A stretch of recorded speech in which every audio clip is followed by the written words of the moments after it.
Hello guys, how are you? Wish you will be fine at your home now this time guys. Guys, मेरा exam था net JRF वाला, तो उसी की वजह से वीडियो 2-3 दिन से अपलोड नहीं कर पा रहा था। इसके लिए बेटा सॉरी। बट अब कंटिन्यूसली आपका वीडियो चलेगा और चैप्टर को भी कवर किया जाएगा। तो बेटा ये आपका 2.4.2 का जो driving demand curve from indifference curve and budget constants, ये आपका टॉपिक चल रहा था। इसी को आज डिस्कशन करते हैं और आगे के अन्य टॉपिक्स को भी आज कवर करेंगे।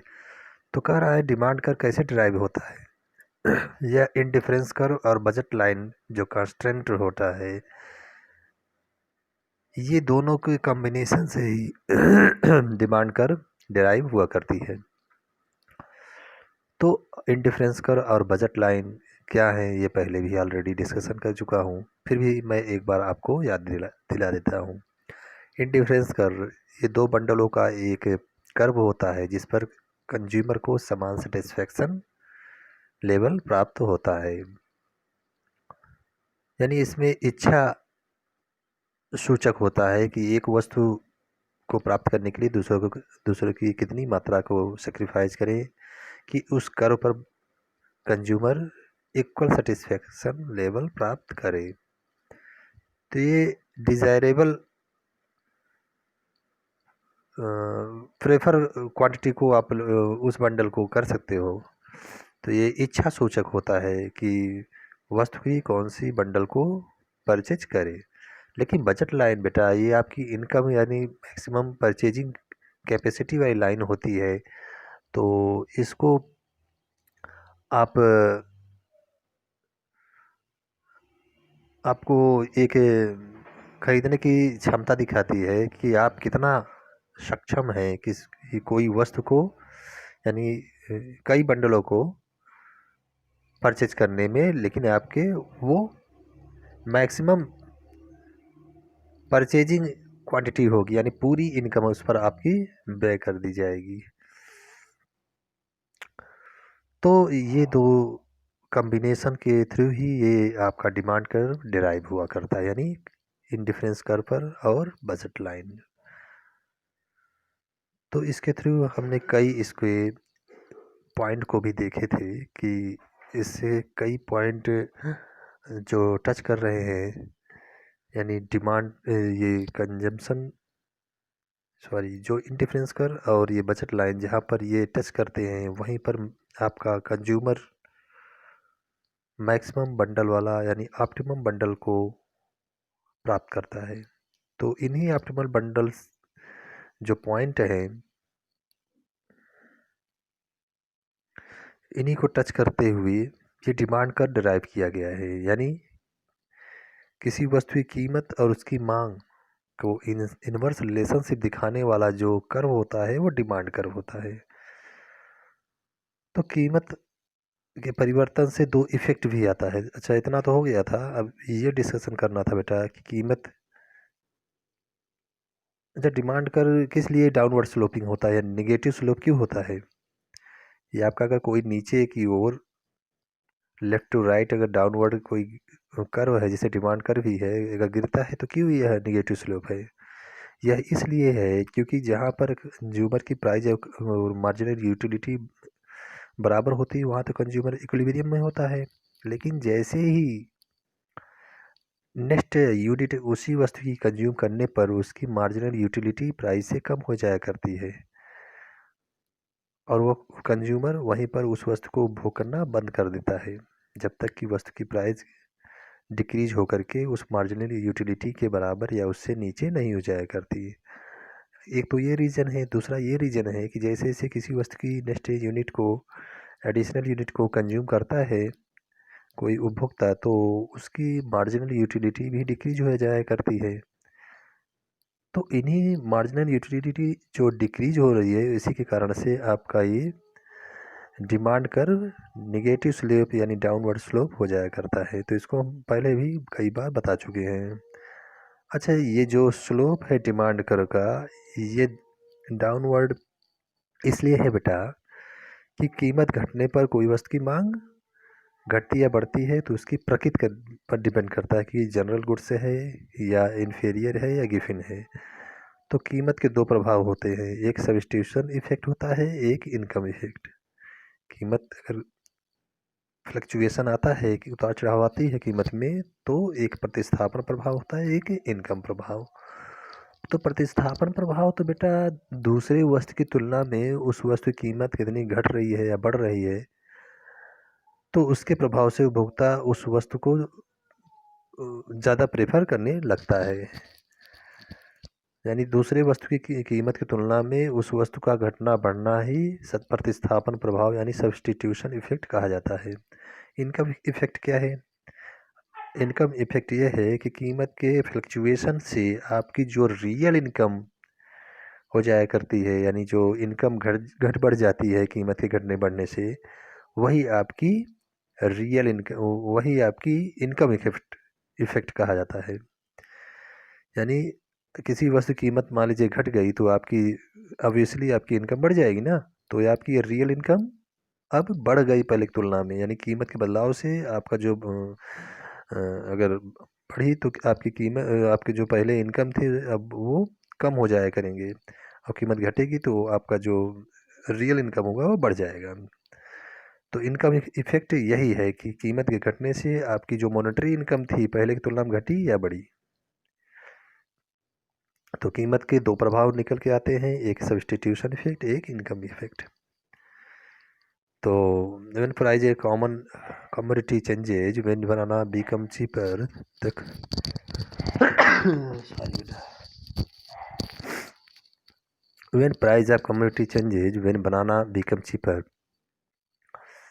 तो वही अब बता रहा है कि मान लीजिए कोई कम्युनिटी है, वो उसकी प्राइस चेंज होती है, तब क्या होता है? मान लो बनाना था कम्युनिटी ना, तो बनाना क्या है, चीपर हो गया। The consumer maximize his utility by substituting banana for mango, तो मैंगो को जाहिर सी बात है त्यागते हुए बनाना को ही प्रेफर करेगा उपभोग करने के लिए, in order to derive the same level certification of a price change, क्योंकि उसे एक ही डिमांड कर बने रहने के लिए समान सेटिस्फेक्शन की ज़रूरत होती है, इसलिए वह दूसरी वस्तु की इकाई को उतनी मात्रा त्याग करेगा भाई की कीमत चेंज होने से दूसरी वस्तु की उतनी मात्रा का त्याग करेगा जिससे कि नेक्स्ट बनाना की एक यूनिट प्राप्त करने पर भी उसको समान सेटिस्फेक्शन लेवल मिलता रहे, resulting in an increase in demand for बनाना, जिसके परिणाम स्वरूप हम एक डिमांड कर पर बनाना की एडिशनल यूनिट को शो करते हैं।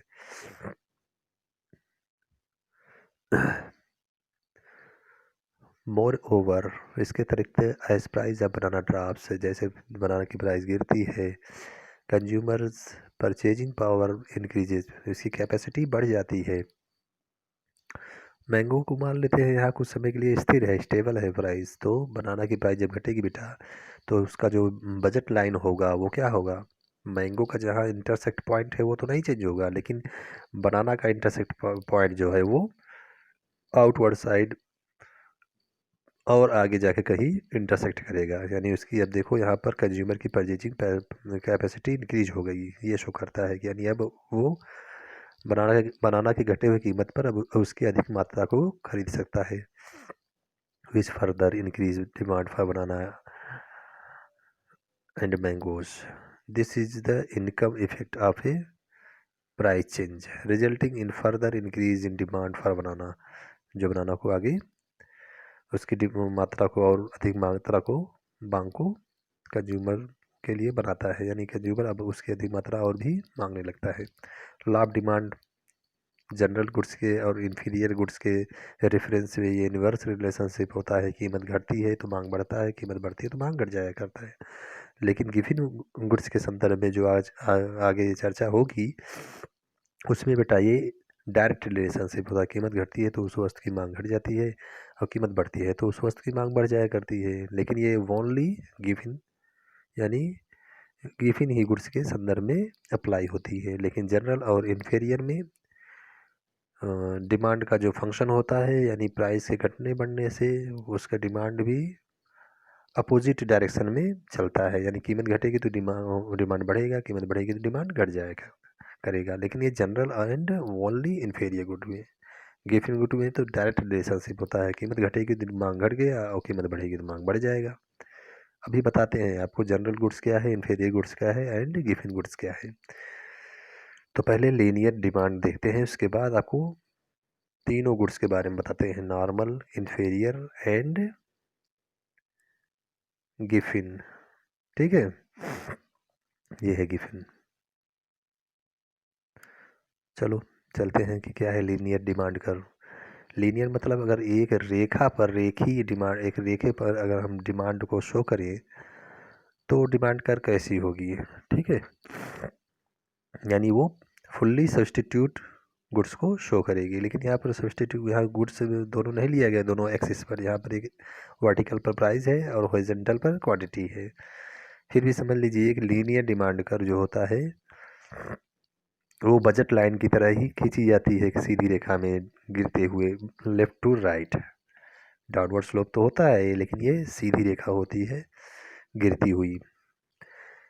ए linear demand curve can be written, कैसे लिखे जा सकते हैं, D P equal to A minus B P, जहाँ पर कीमत तो जीरो हो ही नहीं सकती, जीरो से कीमत कभी जीरो होती है, किसी वस्तु की कीमत अगर लागत तो कुछ ना कुछ होगी ही ना, तो जीरो से तो अधिक होगी ही कीमत, नहीं तो मान लीजिए वो उत्पादन ही नहीं करेगा। जीरो की बराबर कीमत अगर हो गई तब तो उपभोक्ता के लिए तो पूरा वो वस्तु परचेजेबल हो जाएगा, कि जितना वो उत्पादन करना चाहेगा वो चाहेगा कि पूरा पूरा इसका मैं ही ले लूँ।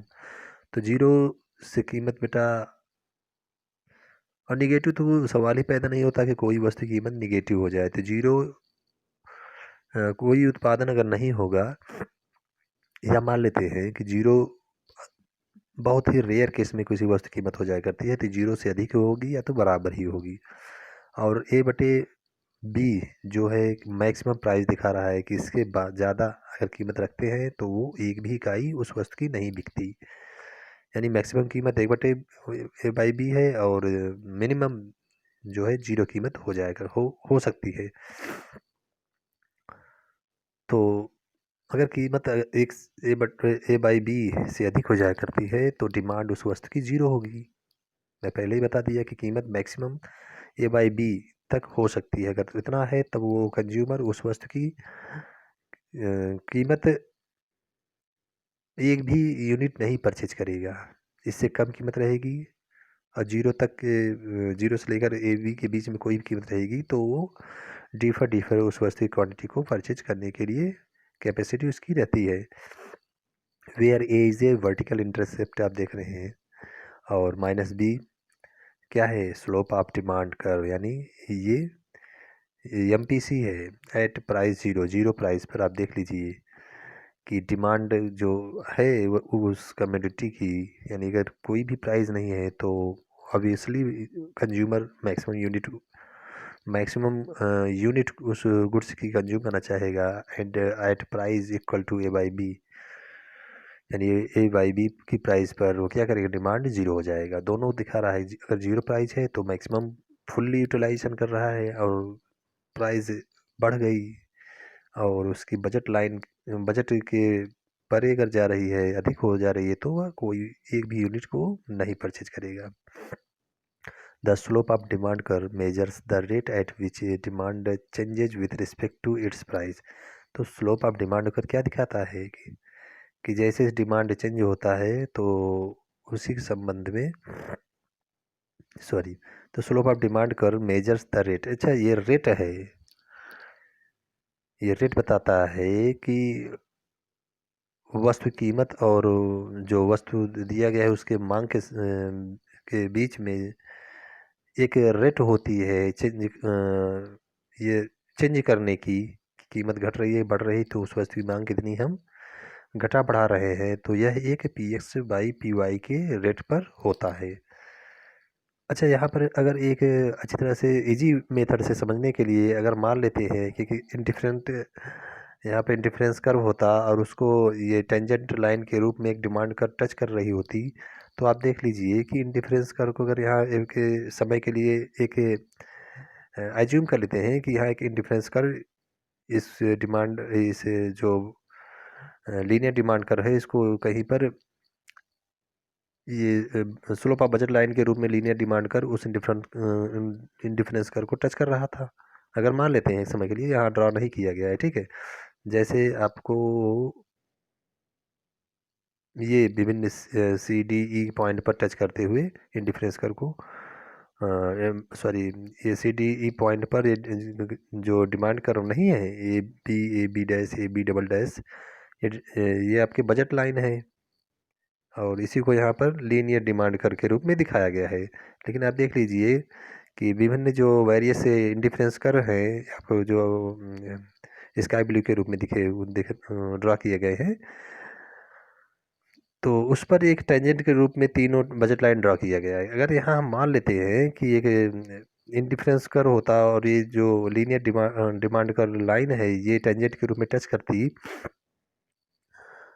तो वहाँ पर जो इंडिफरेंस का टच करता तो आप देख लो, आपको बताया गया था बेटा कि वो तो कंज्यूमर के लिए ऑप्टिमम चॉइस वाला बंडल होता है, वही उसी को ज़्यादा प्रेफर करेगा कंज्यूम करने के लिए दिए हुए इनकम और प्राइस पर। लेकिन आप देख लीजिए कि यहाँ पर जो टच करने वाला पॉइंट है वो और इंडिफरेंस कर के विभिन्न बंडलों पर कंज्यूमर तो एक एडिशनल बनाना को प्राप्त करने के लिए मैंगो की अधिक यूनिट त्याग करना चाहेगा।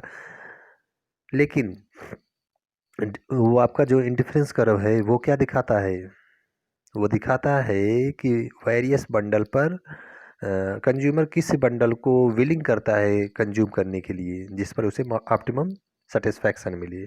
लेकिन आपका जो ये लीनियर डिमांड कर्व है ये प्राइस रेशियो दिखाता है, और ये दोनों जहाँ बराबर होते हैं यानी वहाँ पर जो आपकी इच्छा थी कंज्यूमर की ऑप्टिमम बंडल कंज्यूम करने की अब दिए हुए बजट लाइन पर यानी इनकम और गुड्स एंड प्राइस के कांस्टेंट पर दिए हुए प्राइस पर और दिए हुए इनकम पर, तो वहाँ पर ऑप्टिमम सेटिस्फैक्शन प्राप्त होता था उस मैक्सिमम बंडल से।